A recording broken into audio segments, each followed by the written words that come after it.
Hey, welcome to Soul Chats with Psychic Medium Dani Joe. I'm so excited to have another episode tonight, and we have special guest Kristen Jones. I'm so excited to have you tonight. Thank you. Thank you so much for having me. Yes, yes. For those that don't know, I was just on your podcast actually a couple, maybe 10, 12 days ago, or was it Yeah, longer even? I don't know. I was on my stories and I was like, I think it was 2 weeks, but I really don't know. It flies by. I swear it flies by. It does. For those of you watching, if you give StreamYard permission to have your name, it'll show us who you are, but otherwise I'll try to watch here who's joining us. So thanks you guys for joining. And I'm really excited to have you. You have such a unique perspective and so many great gifts and things to share with everybody. But I want to kind of back up a little bit and tell everybody what kind of happened. Our paths crossed twice. But recently I was in a group that was all about podcasts. And I don't remember if I commented on yours or something happened and you said, hey, I can't believe I found somebody local in here because this is a huge group that's like nationwide. Yeah. And I was like, what? What's happening right now? So then you told me that we had met and you had had a session with me a few years back. So Yeah. I would love for you to elaborate on that, but why don't you start with telling everybody what you do? Yeah. Yeah. Oh my gosh, the synchronicity. I was just like scrolling through the group and I was like, I know her. Holy cow, this group is like, there's like 30 something thousand or something. Like, I don't know. There's a really big group. And I was like, wow, what a small world. So funny. But yeah, I'm a spiritual business coach for healers. And part of my soul mission is to support healers, light workers, and star seeds in unshackling and unbecoming everything that society has said and placed on them so they can step into their power and their soul gifts as well. I love that. I love that. So why don't you start back to what brought you there? Like what made you feel like going in that direction? What did you do before that? Yeah. Yeah. So I think, like most of us, we kind of have like this big spiritual awakening, like one of our biggest spiritual awakenings, and it kind of makes us pivot and question what we're doing and why we're doing it and the way we're doing different things. And for me, that's what it looked like. My husband had just returned from a just over a year tour in South Korea. He's active duty Air Force, and I was really struggling with anxiety and depression. I had been operating an online business for several years at that point, and it was pretty successful. It was health and fitness mixed with some life coaching as well. And I was always burnout. I was filled with anxiety. I was starting to experience some depression. My husband returning back, although it was exciting, reintegration is real. And so we were really butting heads. And just my kids were really little too, so I really struggled while he was gone. And my youngest went to kindergarten, so for the first time and ever for a long time in my adult life, I had time to think. And I just remember sitting on the couch before they came home from school one day and I was just crying. I was like, there's got to be another way. And that was really my pivotal point. And shortly after that, I started seeing things like Reiki, not really like being kind of familiar, but not having a full understanding of what it is. And actually, that same year was when I was like, I need to see a medium. And that's how I found you. And after I had that session, your session, something awakened within myself. The session was wild. I got a lot of answers of things I didn't even know that I needed to know, and like a lot of clarity. And I just remember going to, if anybody's local, like Spearfish Canyon, and just sitting after the reading, and I was like, whoa, what is happening? Something's happening. So I really just went in and started hiring lots of different healers, getting certified and trained in different styles of coaching and Reiki and pivoted my business from the health, fitness, and life coaching to spiritual coaching for women. Originally, it was for stress, anxiety, and overwhelm. And I had been launching different like coaching programs, energy healing, oracle card readings, programs, things like that. And I had an Akashic Records reading, and something that came through in the reading was, "You're the healer's healer." And I was like, wait a minute, what? What does that mean? And of course, they're not going to give me any more information than that because I've got to go figure it out myself. Yes. And so I really sat with it and I was like, oh, all of these women that I have been helping already, they're already healers, but they were hidden. They were weighed down with some of the same things I was weighed down with. And they didn't know that they had the power all along. They didn't already know that they had these amazing gifts and abilities, or they knew, they just didn't know how to really activate them or turn them on, or how to use them in a way that felt really powerful, in their power for them and in alignment for them. And I was like, I'm already doing this. And so I just decided to just own it from there. And like, I'm actually like, that's what I want to do, is to support healers and in that same like rising phoenix energy that I went through of, just stripping away everything so they can step into their power. That's amazing. Amazing. Amazing. As you were talking, it came to mind, I'm sure you already know this, maybe you don't, but there's a stone called Heal the Healer. And it's Prehnite.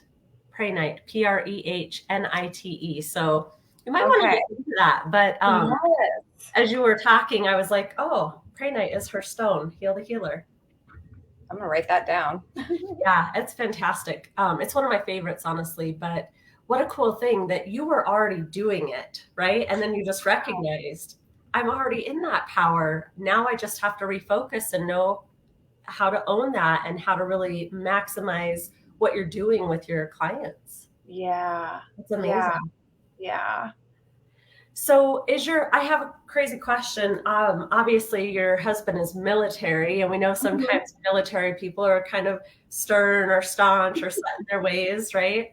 I have an Air Force vet husband, so I know, but how does he accept or embrace your spirituality? Oh, he's actually really awesome.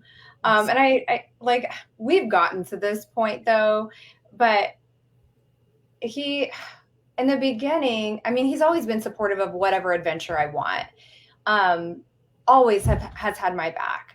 When I transitioned to like spirituality and started tapping into it and acknowledging my gifts and like started like seeing energy and all of these things, he was like, I think this is a lot for me. Like, it's almost too much. And I was like, okay. And at first I took it really personal because I'm like, how dare he? But I was like, it's not my responsibility to get him to understand what it is that I'm doing and why that I love it. I just need to continue to work on myself and embody my journey and let him see I'm doing what I love. And that's all that matters. And, I'll never forget the first time that he realized that I had crystals in my bra, like little tumbled stones. And he's like, what is that? Why do you have rocks in your bra? Like, what? Oh my gosh, I love it. Yeah. So, but now he's like, hey, cool, you're doing this thing. And like, I'm channeling my own healing modality. And he's like, Team Kristen all the way. And he's like, I don't really always understand it, but I think it's really cool. And I'm like, okay, cool. That's awesome. I think that's probably the best thing you can hope for in a situation where one person isn't really actively walking their spiritual path, but accepts and understands yours. Yeah. Because it can be a challenge. I know I have a lot of clients who struggle with that. And I did too in my beginning years with my husband, beginning years of my mediumship. Yeah. Yeah. It's really interesting. And I can understand that because if it's not something that's your normal, and especially coming from, I mean, really anything, but the military is super structured. And so just really allowing ourselves, I don't know where I was going with that, but just giving ourselves permission to Yeah. walk what's in alignment for us and not try to change anyone around us. Yeah. I think that's can be so hard, I think, for people because we always look for validation in other people. Yeah. Yeah. So, why don't you tell everybody what kind of services you offer? Like, how do they reach out to you, or what would you be able to provide them? What are they looking for if they call you? Yeah. Yeah. So when people come to me, usually there's kind of two different sets of healers that come. There are people that know they have gifts and abilities and they have a business or they're actively ready to launch a business. And then I have people that come to me that they're like, I know I have spiritual gifts and abilities, and maybe one day I'll run a business, but I really just need to do some inner work myself. And so, yeah, there's like those two sets. So for the business and the entrepreneurs, it's that one-on-one coaching for, support of the mindset. That's a huge piece of work because I take like a very grounded spiritual perspective where it's like, okay, yes, we're incorporating our spiritual gifts and our abilities, and also we're having a human experience. So we can't ignore the fact that our brain is always trying to keep us safe too.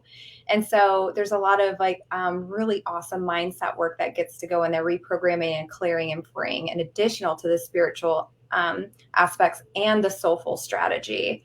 Um, and then as far as my other people, it's my signature program is the Rising Phoenix. And that is that hidden healer to here I am in their power, owning who we are and what we do. And I have like a membership for healers to support them in sisterhood and community healing sessions, oracle card reading. So really just an abundance of, depending on where you are, to support you where you are in your growth and your like your path. Yeah. That's wonderful. I we'll share all of your stuff before we get finished too, but tell everybody about your podcast. Yeah. So what I decided to do was, instead of doing like a fully launched podcast, I decided to do an IG live series called the Sovereign Healer series. And the intention around this was to really be able to support healers in putting a mic in their hands and letting my community also know who else is out there aside from me, because like it's such an abundant world and sometimes I have something that, or somebody needs something that I don't have. And so yeah, the intention was to put a mic in everybody else's hands as well, so we can really learn and grow together. And I really feel like when it comes to this piece, this is a really beautiful healing piece. And I'm actually learning, I actually realized this probably about 45 minutes before before we met. I was like, interesting that I'm doing this because I'm going through this in my personal life. So of course, haha, universe. But it's really that healing of the sisterhood, that sisterhood wound, and recreating the community that has gotten broken over time. Mm-hmm. Yeah, that's huge. I love the name of your IG live series, Yeah. Sovereign Healer. Amazing. Um,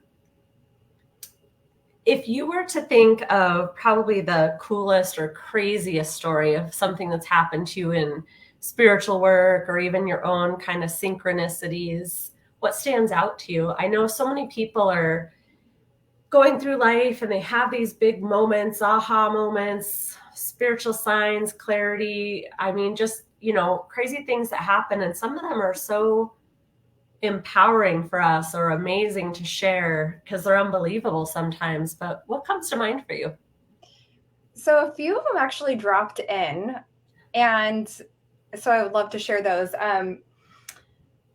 On personal stories. So one was my husband and I lost a baby in between our two boys, and I went through a lot of grief for many, many years around this, feeling a lot of shame, a lot of guilt, a lot of grief around losing this child, and longing for her. I now know it's a her. I always had a feeling that it was, but then when I started tapping into my own spiritual journey and doing my own healing and enhancing my own gifts, I had that confirmation that she is here. She is with us. And I had a friend that is, or was, she's passed now, but she's a psychic medium, and she really connected with kids. And she's like, your daughter's always with you, and your rose quartz goes missing all the time. And I just died laughing because I could not keep little tumbled rose quartz for the life of me. They were always missing. I'm like, that's where they're going.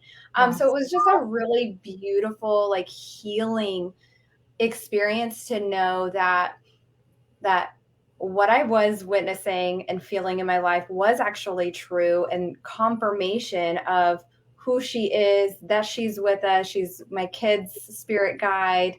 And so that was really beautiful. It's a really beautiful, deeply healing gift that we can give to ourselves when we do this work, when we tap into this work. Another one was around signs. So kind of going back to my husband and I, we actually were about 24 hours from getting a divorce in the beginning of 2020. So this was like very first like week right before the pandemic. And we were just completely butting heads. We were not on the same timeline. We both had a lot of healing. We had already been to therapy once. And at the time he was like, I'm not doing that again. We can't keep living like this. I had already made plans to move in with a friend and pack my stuff and go. And that during that time frame, I had, like, in that 24-hour time period, my husband was actually called to, I can't remember what was going on. There was some big thing going on overseas, and with the B1, we can do some really cool stuff from home. So he was called in to go to work with no idea when he would actually be home. And that night, I just was like, I just remember sitting here bawling, and I was just like, I just need a sign. I just need to know what I need to do. Do I need to fight for this, or do I need to walk away? And I was like, spirit guides, show me a quarter. And I don't know why I chose quarter, but I was just like, a quarter. If I am meant to stay, if we're meant to work through this. And of course I couldn't control what he was going to do, but I just needed something. And that night he did a lot of thinking, and he had texted me once. I didn't sleep much. And then the next morning I was getting ready to take my kids to the bus. And I was reading this book to my youngest, who just turned 11. So this was 3 years ago. And it was a book on horses. And it was just like a little, I don't know. Let's see, he's going into 6th grade. So he was like probably 2nd grade. And all of a sudden I'm reading this book, and the horse's name is Quarter. And I just was like, what? I stopped reading, and Colin was like, what? What's the big deal? And I was like, I just need a moment. I'm like laughing and crying, and I'm like, what is going on? And so that was so weird. And then my husband came home probably like 2 or 3 hours later, and I didn't mention any of this to him. I don't even know if I have mentioned this to him. I might have to tell him this story, but and he was like, I've done some thinking. I don't know what I was thinking. I want to fight for this. We need to try. And I was like, this is so weird. But it was so amazing. Such a beautiful confirmation on how everything played out and being in that unknown space. That's so amazing. I love that. I love that. And that's, you bring up a good point that I like to tell people is sometimes we ask for a sign and we don't recognize to pay attention where those signs might come from, like from the book, rather than looking for an actual quarter, right? Because that was just as good a sign. Mm-hmm. Yeah. Yeah. Because at first I was like, is this a sign? Like we do sometimes. And it's like, I might need a signier sign. But I just was so blown away. I was like, oh, wow. Because that's not what I was expecting at all. Yeah, that's amazing. I love it. I love it. Well, if anyone is watching and you have any questions for Kristen, definitely type them in the comments and we'll ask those questions for her. But I also want to know, like, how do you incorporate a little bit of spirituality for your kids? Yeah. Or do you? Maybe you don't. I do actually. My oldest son, Austin, he actually has had a lot of struggles with mental health over the past 3 years. He's great now. And we're so grateful. And right before this, though, he started really being curious about um, meditation. So I taught the boys how to meditate. I have pictures of them so little just sitting there meditating, and I'm like, here's how you can do it. Or they like to pull up YouTube on the TV, or now they have phones, so they'll put it in their headphones. Um, and then Austin also has oracle cards. Colin isn't as into it, but I think Austin, I, Colin is he's a very wise soul. Some of the things that he's said since super little is just like, you're not like this. First of all, this is not your first time here. How do you know that? Um, and Austin is just such a grounded soul. So he really connects with nature. He loves studying the gods and tapping into their energy. Right now, he's doing a lot of research and working with Odin, and he loves working with the energy of the crow and the wolf as his spirit animal. So, yeah, I just really, instead of like shutting everything out, I really just support what it is that they're sharing with me or what their interests are, because I feel like if that were me, I would want the same thing. And I've also taught them a little bit of energy healing as well, so they can support each other or the pets, or wherever it is that it's needed. That's amazing. My kids were a little bit older. Well, maybe they weren't, probably weren't much older than yours are now, when I realized that I was a medium. And I feel like one of them really embraced it, their own spirituality, and the other one really pushed it away. Which is okay, right? They've got to work Yeah. their own path and find their own magic in their own time. But it's so funny. I always am curious how it plays out in a home. How do you navigate that? Because sometimes it can be challenging and sometimes it can be embraced well. But Yeah, yeah. Like he's just like, whatever. He just turned 11, so he's just kind of like, whatever. Um, and then, but he does love crystals and stuff, like crystals, and still meditates from time to time. But Austin's very in tune with his spirituality, which is really cool. that's awesome. Yeah. Is he about 15?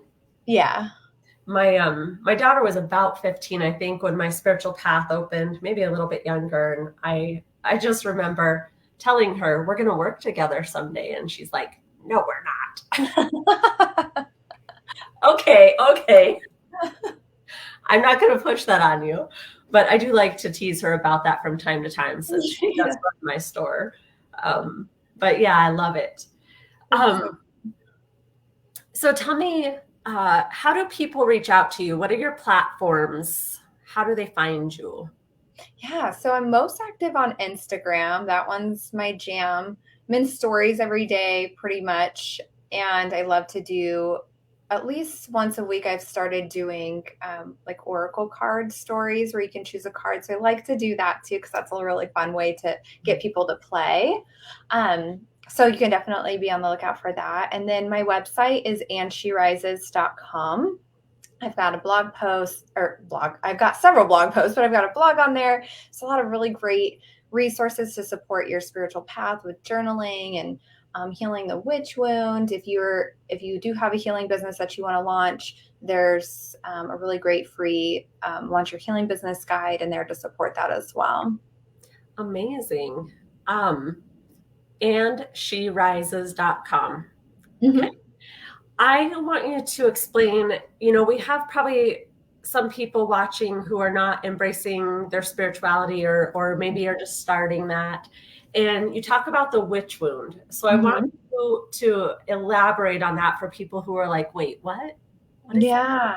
Yeah. So for me, and I know this looks different for everyone. And so for me, the witch wound is these wounds that are either carried from a past life, or they're inherited as like it's DNA. So maybe it's a family member, a grandparent, or someone in your ancestry line was a witch in a past life, or even in the like current, not, I guess it wouldn't be currently, but they have been a witch, right?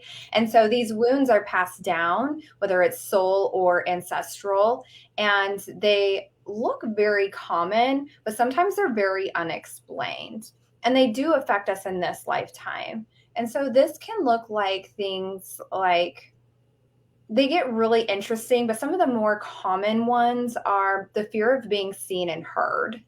If I share my gifts and abilities, or if I tap into my gifts and abilities, if I play with tarot or oracle cards or crystals, like I might actually die. Like my nervous system is freaking out, and I feel like I'm terrified.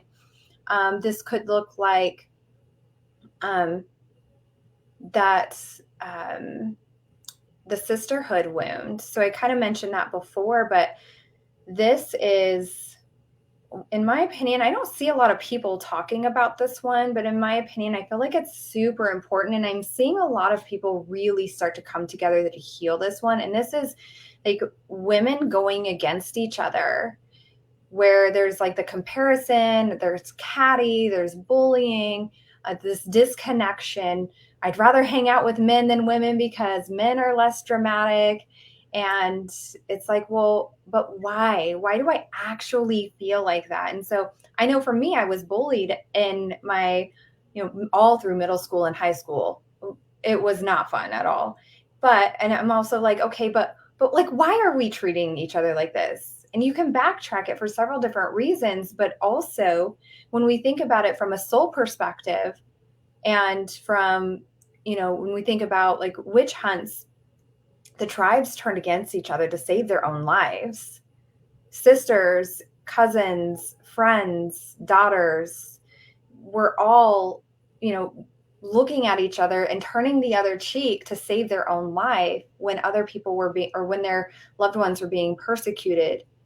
And so in this lifetime, we have this opportunity to heal these things that are coming up for us. This could also look at something really strange, like one that's come up for someone before is this fear of fire or even water, and having no reason to have this fear, where it's like, well, there's no, like, it didn't have a situation even as a child with fire or water. So where does this even come from?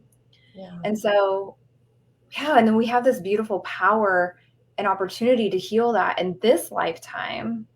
And that's, so that's kind of I can elaborate on any of that, but let me know if you have any questions. No, that's fantastic. Honestly, I talk about this a little bit too, somewhat in my teaching group, and sometimes when I'm just kind of doing lives, about how the spiritual and emotional healers oftentimes don't support each other. You find more disconnect of like, no, that's your territory, this is mine. And I feel like it can be different around the country. Like I've seen it different in different areas, but it makes so much more sense to think about it as a witch wound of they get in the ego mindset because of that fear, right? Mm-hmm. That was brought back with them into this lifetime. And it's unfortunate because we have this great opportunity to heal it here. Yes. You're not aware of it. Yeah. Awareness is always the first gift. I don't know why I said that, but there we go. First gift, first step. And we do have the power to heal it in this lifetime. Of course, there are powerful healers that can heal past life traumas and different situations. Of course there are. And if you're feeling called to work with them, of course do that. And also, we are powerful as well, and we can do that. Just, even starting with like inner child work and being supported. Of course, if you have traumas, be supported through that so you're not going through it alone. But when we clear the things in this lifetime that are coming up for us, or that we're experiencing, or that are causing turmoil or traumas, we are freeing ourselves from our past lives, and we're also freeing our soul for lifetimes to come. And also it impacts the people around us. Yeah. I like to always say, because we talk about this a lot when I teach about ego and not comparing yourself to others. And there's always enough to go around. But I always say, when we all rise, right? Yes. So if we can support everybody rising together, we all benefit. And it doesn't have to be pushing one other down so that we can step higher. Yeah. Yeah. Yeah, I'm hoping that movement grows like wildfire in our lifetime. I really hope it does. Yes. Me too. There are so many of us making some noise and just like coming together and saying, "Oh," and I feel like the manifestation has become a such a big like buzz thing, but it's real because it shows us too that it's everyone. If one person can have it, it's just proof that we can all have it. There's more than enough to go around. It is an abundant universe. We do all rise together. We go together. And I love that. And I'm loving that I'm seeing more and more of that. Even just in the past, I would say 6 months to a year, it started to really amplify. Yeah, absolutely. Um, well, I think if there was somebody just starting, I want to ask you this question is what I think. If you could inspire someone who is maybe just starting out or feeling that lost feeling that we all get when we're just on the brink of discovering things, what would be your probably best piece of advice or guidance to someone who's in that position right now? It's interesting because this isn't what I would have said, but what came through was don't give up before the magic happens. Mm. Because it's like we're doing the inner work, we're discovering our gifts, or we're discovering our spirituality, we're starting to walk this path, and sometimes it gets frustrating, or we're like, oh, these are really big emotions, this is a lot, and we give up before we get that gift. And so I would say to not give up before you get to the magic, because the other side, like, things do happen, life does happen, but it is actually a lot lighter, more joyful and playful. Yeah, I love that. I see that quite often, honestly, more often than I would like to anyway, about people getting right to that brink of ready to open the door, but they can't see the light yet because the door is Yeah. still closed and they're this close. Yeah. And I always just say the light, you never know where the light at the end of the tunnel is. It could be the next moment, it could be the next week, it could be the next month. But if you keep going, you're going to get there. Yeah. Yeah. Yeah, there's so many times in my own life, I feel like I've gotten to that point of almost giving up. And I mean, you're so close, you can almost taste it, right? Mhm. Yeah.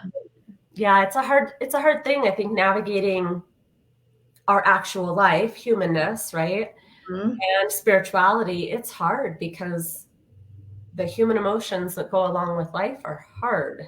Oh, yeah. I just heard, it's strange, but I just heard, grab the torch and light it yourself.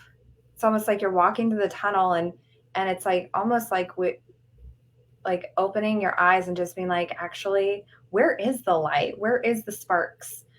Because it is hard. There are hard moments, and there are also sparks of light. And we just, like, if we take the opportunity to acknowledge that, it does support that walk a little bit better. Yes. I feel like that's what you're talking about is kind of like perspective, right? To Mhm. be stuck in a terrible situation, but also choosing to see the positive in the moment. That's lighting your own light. That's choosing to come out better for something that could have held you down. Yeah. Yeah. Yeah. Yeah. I love that. Well, oh my gosh, it has been such a pleasure. I am so happy to have chatted with you and actually happy that we got to meet again in the group. Um, for those that are watching also, Kristen is local. So she is located in Rapid City. I'm actually where we live on base. Perfect, Yeah. perfect. Yeah. So very close to the area. And you work mostly virtually with your clients? Yeah. So since it's tough to get people on and off base, I do pretty much everything from distance, whether it's Zoom or most of the sessions, unless somebody requests a like a Zoom healing session, that's all done via distance. So yeah. Perfect. So they can reach out to you through website or also through your Instagram page. Mm-hmm. Do you also have any other platforms, or is it mostly Instagram you're on? So Instagram, I do put all my videos and stuff on YouTube. So that's there as well. And all of those links can be found in my Instagram. Um, yeah, those are the main ones. I'm on Threads, Instagram's new app, but I'm just like, I think everybody's kind of like, yeah, this was fun and we're done. I feel like these things happen in Yeah. social media, right? Yeah, I saw that happening. I was like, I'm gonna download this, but I can already see what's happening here. So, but it was fun while it lasted. Yeah, I had one of those too during COVID. I can't remember what platform it was, but everybody's like, come over to this platform. And I'm like, I'm going to give it a minute before I think about it. And then it went down. Yep. Yeah. Yep. Well, it was such a pleasure. Thank you so much for being here with me tonight. I really appreciate the work that you do and your beautiful light inspiring other people. So keep doing great things. Thank you. Thank you for having me. And also thank you for being a big part of my own journey because it's almost like a full circle moment being able to have this opportunity to chat with you and knowing that your gifts and you sharing your work with the world played a big role in where I am today too. So thank you. Absolutely. I think Spirit had a plan when they brought us back together. So Yeah, where it absolutely. goes. Yeah. Amazing. Cool. Thank Well, you. thank you. Thank you, ladies. Thank you for your sweet comments. And we hope you have a fabulous night. And we'll see you on the next episode of Soul Chats. Bye.